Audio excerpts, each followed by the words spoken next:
Welcome to pin point friends once again. आज मैं एक बार फिर से आप लोगों के सामने निफ्टी का एनालिसिस लेके आया हूं। आने वाला हफ्ता में निफ्टी में क्या हो सकता, क्या क्या पॉजिटिव क्या क्या नेगेटिव पॉइंट्स देखने को मिल रहे, इसी के चर्चा के ऊपर आऊंगा। पर इससे पहले आप लोगों को मेरा यही रिक्वेस्ट है, आप लोग वीडियो को लाइक कीजिए, शेयर कीजिए और चैनल को जरूर सब्सक्राइब कीजिए।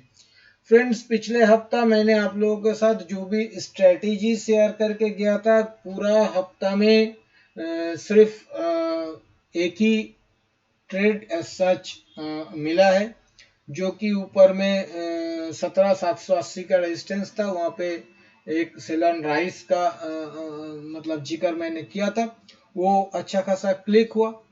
और नीचे 17,425 के सपोर्ट पे जहां तक बाइंग करने का सवाल है फ्रेंड्स, आज तो पहला बात ये जो नीचे 17,425 जो दिखाया, पर सुबह ओपन ही हुआ उसके नीचे, तो वो बाइंग तो ट्रिगर नहीं हुआ होगा।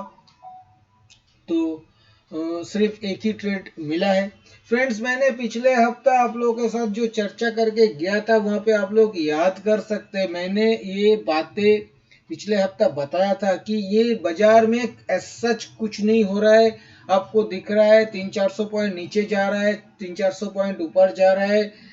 लगता है कि अगर मैं कॉल खरीद लूं तो ऊपर जाने वक्त हमको पैसा मिलेगा, पुट खरीद लूं तो नीचे जाने वक्त पैसा मिलेगा। सच किसी को ना पुट बायर ना कॉल बायर, किसी को पैसा नहीं मिल रहा है। सब का सब ये बाजार में पैसा तोड़ रहा है। जहां तक मेरा साथ कुछ आदमी का जो डिस्कशन हुआ, किसी ने पिछले एक डेढ़ महीना में किसी ने पैसा नहीं बना पाया इस बाजार में।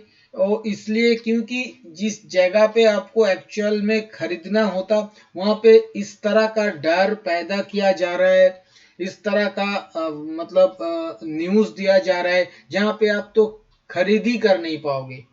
फिर वहां से 200-250 पॉइंट जब चढ़ जाता है, जब आपको लगता है हाँ अभी खरीदना चाहिए, वहां से रिवर्स हो जाता है। बिल्कुल उल्टा मतलब शॉर्ट साइड ट्रेड लेने का वक्त भी ऐसा हो रहा है। इस तरह से बाजार ऊपर जा रहा है, लग रहा है तो काफी हो चुका है, नीचे बहुत कुछ झेल लिया है, हायर बॉटम भी बना दिया है, अब शायद ऊपर ब्रेकआउट कर जाएगा, मैं शॉर्ट ले लूं तो स्टॉप लॉस तो ट्रिगर होना ही है, पैसा तोड़ना है तो शॉर्ट नहीं लूंगा। तो वहां पे क्या हो रहा है, बाजार रिवर्स कर रहा है और नीचे आ रहा है।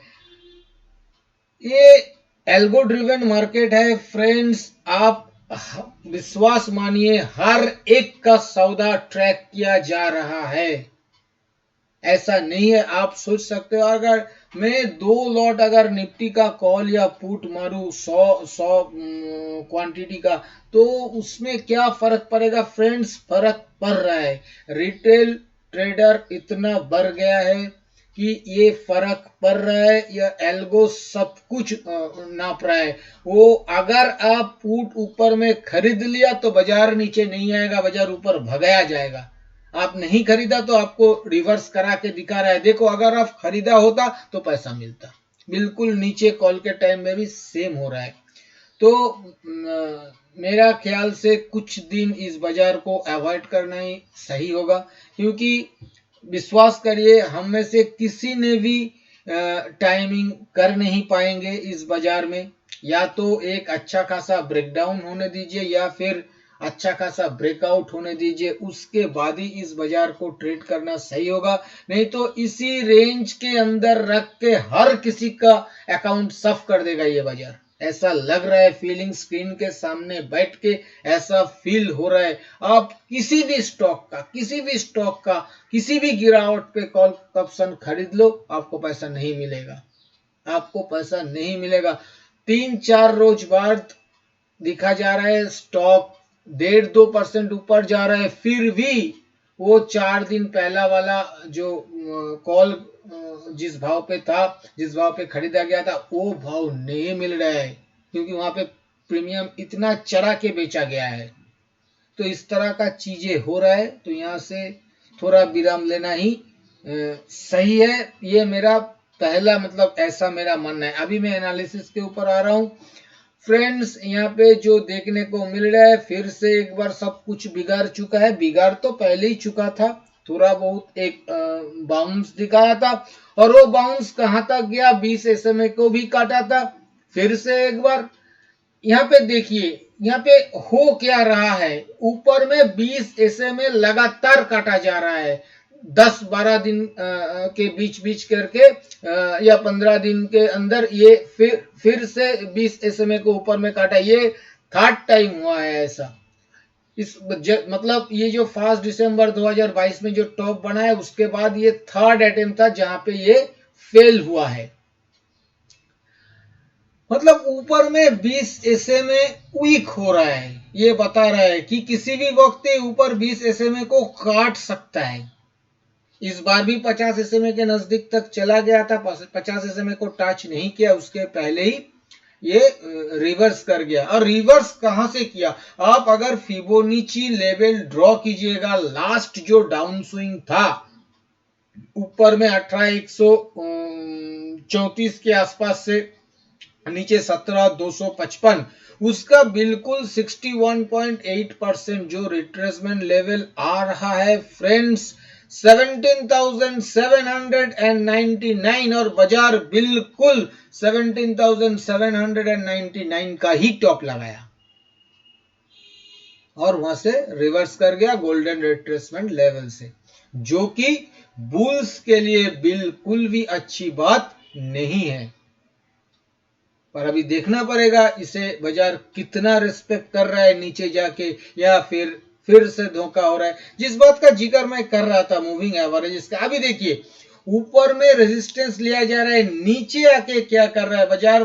ये जो पहला दफा 20 SMA को रेजिस्टेंस लिया था बाजार, उसके बाद नीचे आके लो बनाया था बजट के दिन, ये 17,350 के आसपास। उसके बाद फिर 200 SMA को रेजिस्टेंस बनाया और नीचे आके लो बनाया 17,250 के आसपास। तीसरा बार फिर से 20 SMA को ऊपर रेजिस्टेंस लिया और नीचे आज के डेट में अभी तक जो लो बना है 17,325 के आसपास। मतलब अगर एक देखा जाए तो ये एक तरफ का ये डिसेंडिंग ट्रायंगल बन रहा है। डिसेंडिंग ट्रायंगल याद रखिएगा नीचे की तरफ टूटता है, भला ही ऊपर में बार बार 20 SMA टेस्ट हो रहा है, जब तक हायर हाई नहीं बन जाता। मतलब हायर हाई बनने के लिए अभी 17,800 के ऊपर जाके क्लोज करना पड़ेगा बाजार को। ये जब तक बाजार में नहीं हो रहा है, हो सकता है यहां से फिर एक बाउंस देना भी चाहिए, तो दे दे, तो फिर से गिरावट देखने को मिल सकता है। ये ऊपर में 20 SMA को लेके जैसा खेल हो रहा है, बिल्कुल ऐसा नीचे 200 SMA को लेके भी एक खेल चल रहा है। ये पहला दफा बजट के डे में बिल्कुल 200 SMA के नजदीक जाके घुमा था, फिर पिछले हफ्ता 200 SMA को काट के 2 दिन उसके नीचे क्लोज किया था। ये फिर आज के डेट में गैप के साथ 200 SMA को तोड़ डाला और उसके नीचे 20 पॉइंट नीचे क्लोज करके निकल गया। तो ये 200 SMA भी वीक हो रहा है। जिस तरह से मैं पिछले हफ्ता बताया था कि राइजिंग 200 SMA को एक ही झटके में नीचे काटना डिफिकल्ट है, उस तरह से मैं इस हफ्ता नहीं बता पा रहा हूं, क्योंकि इसलिए ये लगातार 3 बार हथौड़ा मारा जा रहा है। अभी भी राइजिंग है, हो सकता है छोटा मोटा बाउंस यहां से मिल जाए, या फिर ये अच्छा खासा यहाँ पे सपोर्ट बना के कंसोलिडेट करके ये ऊपर की तरफ निकल जाए। तो अब ये कब पता चलेगा, जिस दिन 17,800 के ऊपर जाके क्लोज करेगा तभी जाके पता चलेगा, उससे पहले ये सवाल नहीं है। ये मोटा मोटा डेली चार्ट के जहां तक ट्रेंड लाइन का सवाल है फ्रेंड्स, ट्रेंड लाइन तो सारे के सारे टूट चुका है। जहां तक मूविंग एवरेजेस के जिक्र किया जाए तो ये 20, 50, 200 सबके नीचे है, मतलब प्राइस सीधा सीधा वीक है। इसके साथ साथ फ्रेंड्स में एक बार इंडिकेटर भी देख लेते हैं। फ्रेंड्स, अगर आप लोग हर रोज सुबह निफ्टी के ऊपर daily view free of cost लेना चाहते हो तो वीडियो के नीचे डिस्क्रिप्शन बॉक्स में एंजल वन का अकाउंट ओपनिंग लिंक दिया हुआ है। उसी लिंक के जरिए अपना अकाउंट ओपन कीजिए और अपना पहला ट्रेडिंग करने के बाद उसी ट्रेडिंग का स्क्रीनशॉट उसी वीडियो के नीचे डिस्क्रिप्शन बॉक्स में जहां एंजल वन का अकाउंट ओपनिंग लिंक दिया हुआ है उसके नीचे मेरा व्हाट्सएप नंबर भी दिया हुआ है। उसी व्हाट्सएप नंबर में अपना पहला ट्रेडिंग का स्क्रीनशॉट व्हाट्सएप कर दीजिए। इसके बाद हर रोज सुबह फ्री ऑफ कॉस्ट आपके पास भी निफ्टी का डेली व्यू पहुंच जाएगा। जहां तक इंडिकेटर का जिक्र किया जाए, एमएससीडी में अभी भी पॉजिटिव क्रॉसओवर बना हुआ है, पर एमएससीडी लाइन फ्लैट हो चुका है, सिग्नल लाइन भी फ्लैट हो चुका है। जहां तक आरएसआई का सवाल है, मुश्किल से 40 के ऊपर बना हुआ है। बस इतना ही, मतलब इसे अब बहुत ज्यादा नेगेटिव नहीं कह सकते हो, इतना ही। इसके साथ साथ फ्रेंड्स मैं एक बार वीकली चार्ट के ऊपर आ रहा हूं। फ्रेंड्स जहां तक वीकली चार्ट का जिक्र किया जाए, यहाँ पे तो देखिए जो लॉन्ग टर्म ट्रेंड लाइन मैंने कहा था, ये पिछले हफ्ता ही ये काट के क्लोज कर दिया था, मतलब उससे भी पहला हफ्ता ये काट के 2 हफ्ता पहले काट के क्लोज कर दिया था और उसके नीचे ही लगातार बना हुआ है। इस हफ्ता में भी रेजिस्टेंस बनाया उसी लाइन को, पर अच्छा बात यह है कि वीकली जो 50 SMA है जो कि 17,350 के आसपास है, उसे बाजार सपोर्ट बनाया है। इस हफ्ता में फिर से एक बार आप याद कर सकते हो, 20 SMA को लगातार 5-6 हफ्ता नेगोशिएट किया था, उसके बाद उसे काटा था। अभी 50 SMA को हो गया मोटा मोटा करीब 3 हफ्ता से ये नेगोशिएट कर रहे हैं 50 SMA को, उसके ऊपर अभी भी बना हुआ है। पर इस हफ्ता भला ही रेड कैंडल बना है, पर एक higher top higher bottom formation है, पर क्लोजिंग लोअर है। यहाँ पे एक बात मैं और बताऊंगा, ये जो मीडियम टर्म एक ट्रेंड लाइन अगर आप देखिएगा, डाउन ट्रेंड लाइन जो 2021 अक्टूबर में जो टॉप बना था, उसके बाद लगातार 3 टॉप बना था, एक जनवरी में, एक अप्रैल में 2022 का, उसको लेके एक ट्रेंड लाइन ड्रॉ कीजिएगा तो उसी ट्रेंड लाइन का सपोर्ट पे बाजार पिछले 3 हफ्ता सपोर्ट ले रहा है। ये एक पॉजिटिव है फ्रेंड्स। एक तरफ लॉन्ग टर्म ट्रेंड लाइन जरूर काटा है, पर ये जो पुराना वाला डाउन ट्रेंड लाइन है इसके ऊपर अभी भी बना हुआ है, तो ये थोड़ा सा पॉजिटिव है। जहां तक इंडिकेटर का सवाल है, एमएससीडी में कोई बदलाव नहीं, एमएससीडी नेगेटिव क्रॉसओवर बना हुआ है, दोनों डाउनवर्ड है। जहां तक आरएसआई का सवाल है, यहाँ पे भी आरएसआई मुश्किल से 40 के ऊपर बना हुआ है, 45 पे, तो बहुत ज्यादा खराब आप इसे नहीं कह सकते हो। इसके साथ साथ फ्रेंड्स मैं एक बार ऑप्शन चेन के ऊपर आ रहा हूं।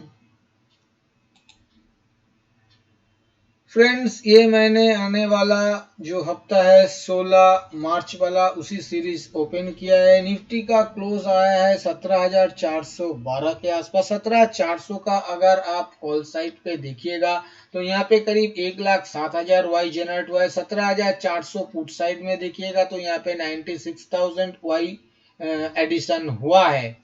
17,500 के कॉल साइड में करीब 1,54,000 का वाई एडिशन। 17,600 के कॉल में करीब 36,000 का वाई एडिशन। वहां पे 17,300 के पुट में करीब 58,000 का वाई एडिशन और 17,200 के पुट में करीब 28,000 का वाई एडिशन। फ्रेंड्स यहाँ पे ऑप्शन चेन बहुत ज्यादा कुछ डिसाइसिव नहीं है, न्यूट्रल ऑप्शन चेन है, पर मतलब क्या कहूँ, माइंडली इसे आप माइंडली बियरिश कह सकते हो, क्योंकि 17,500 में बहुत ज्यादा वाई जनरेट हुआ है कॉल साइड में। ये अच्छा खासा रेजिस्टेंस पहुंचाएगा बाजार को, ऊपर जाने के लिए दिक्कत पहुंचाएगा। इसीलिए फ्रेंड्स अभी मैं आऊंगा कंक्लूजन के ऊपर। कंक्लूजन के ऊपर आने से पहले मैं आने वाला हफ्ता के लिए सपोर्ट और रेजिस्टेंस का जिक्र करूंगा। आने वाला हफ्ता के लिए नीचे जो पहला सपोर्ट देखने को मिलेगा वो 17,250, 17,250। दूसरा सपोर्ट देखने को मिलेगा 17,100, 17,100 और तीसरा सपोर्ट देखने को मिलेगा 17,000, 17,000। फ्रेंड्स ऊपर में जो पहला रेजिस्टेंस देखने को मिलेगा वो 17,580 17,580। इसके ऊपर दूसरा रेजिस्टेंस देखने को मिलेगा 17,730 17,730। और उसके ऊपर तीसरा रेजिस्टेंस देखने को मिलेगा 17,880 17,880। जहां तक स्ट्रेटेजी का सवाल है फ्रेंड्स, सिर्फ पहला जो सपोर्ट लेवल है उसके आसपास 30-40 पॉइंट के स्टॉप लॉस के साथ 70-80 पॉइंट के टारगेट के लिए एक बाय ऑन डिप्स अटेम्प्ट किया जा सकता है। अगर पहला सपोर्ट लेवल कट जाता है तो गलती से भी लॉन्ग पे मत बने रहिएगा, और किसी भी सपोर्ट लेवल काटने के बाद 50-60 पॉइंट के स्टॉप लॉस के साथ 100-120 पॉइंट के टारगेट के लिए ब्रेकडाउन सेल लिया जा सकता है। ऊपर में जहां तक ब्रेकआउट बाय का सवाल है, किसी भी रेजिस्टेंस लेवल काटने के बाद 25-30 या ज्यादा से ज्यादा 40 पॉइंट के स्टॉप लॉस के साथ 80 से 90 पॉइंट के टारगेट के लिए ब्रेकआउट बाय लिया जा सकता है। और किसी भी रेजिस्टेंस लेवल के नजदीक 40-50 पॉइंट के स्टॉप लॉस के साथ 90 से 100 पॉइंट के टारगेट के लिए सेल ऑन राइज भी अटेम्प्ट किया जा सकता है। फ्रेंड्स, मैंने आप लोगों के साथ इस वीडियो में जो भी चर्चा किया ये सभी मेरा खुद का एनालिसिस के ऊपर लिया हुआ मेरा पर्सनल व्यू है। ये एजुकेशनल पर्पस है, क्योंकि ये कोई बाई सेल रिकमेंडेशन नहीं है और मैं भी कोई सेबी रजिस्टर्ड एनालिस्ट नहीं हूं। इसलिए इसके ऊपर किसी भी रियल ट्रेड लेने से पहले आप अपना खुद का फिनेंशियल एडवाइजर का सलाह लेके ही रियल ट्रेड लीजिएगा। अगर वीडियो आप लोगों को पसंद आया तो वीडियो को लाइक और शेयर करना मत भूलिए। थैंक यू दोस्तों, हैप्पी ट्रेडिंग।